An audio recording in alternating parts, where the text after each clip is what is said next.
In 1843, the world was supposed to end, according to preacher William Miller. He preached from 1831 until 1843. This movement was known as Millerism.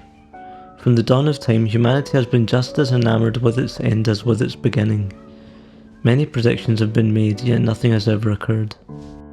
On November 4th, 1960, American scientist and mathematician Heinz Von Foerster predicted the world would end on the 13th of November 2026, which also happened to be his 115th birthday.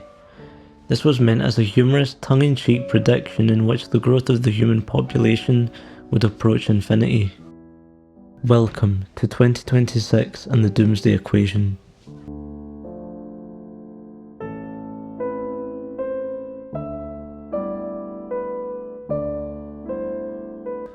Heinz Von Foerster was an Illinois professor for almost 30 years. He lived from 1911 to 2002 and worked in the field of cybernetics. The term comes from the Greek word kybernetes. Cybernetics is a multidisciplinary field which coalesces fields such as engineering, biology, and sociology. The field eventually fractured and became subsumed into a variety of disciplines today. The field was invented by Norbert Wiener, who worked as a professor at MIT. The field was intended to explain how control and communication operated in both living organisms and non-living machines. In fact, the title of his seminal book on cybernetics was called Cybernetics, or Control and Communication in the Animal and the Machine. Heinz von Foerster pioneered second-order cybernetics, which focused on the effects of the observer on the system, as opposed to first order, which simply dealt with observing external systems with no input from the observer. This branch includes circularity and constructivism. Constructivism is a philosophy of education that puts importance on experiences and interactions as a vehicle for building knowledge. It was quite difficult to find free information on second-order cybernetics that wasn't Wikipedia, but I did my best. In 1960, von Foerster had found that the world population was speeding up, and that this increase was faster than exponential. It was hyperbolic. Eventually, this increase would tend to infinity, leading to a singularity. The date of this singularity is November 13th, 2026.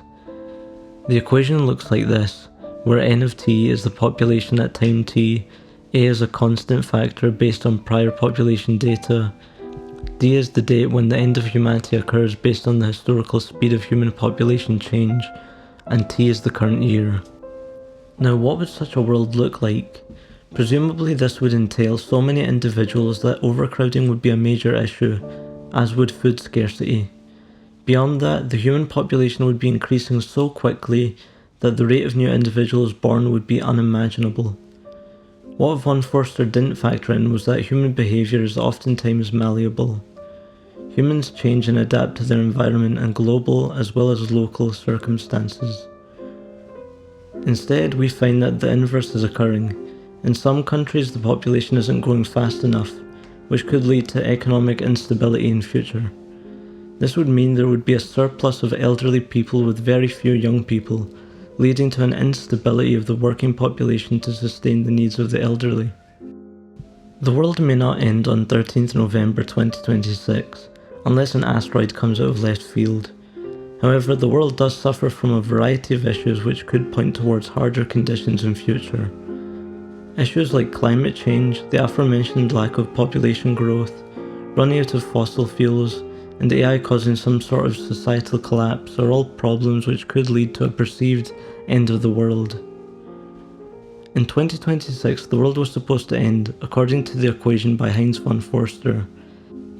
If the November 13th, 2026 date were true, then we'd have Doomsday before Avengers Doomsday, and also 6 days before GTA 6. Can you imagine the horror, the tragedy? Subscribe for more videos like this one.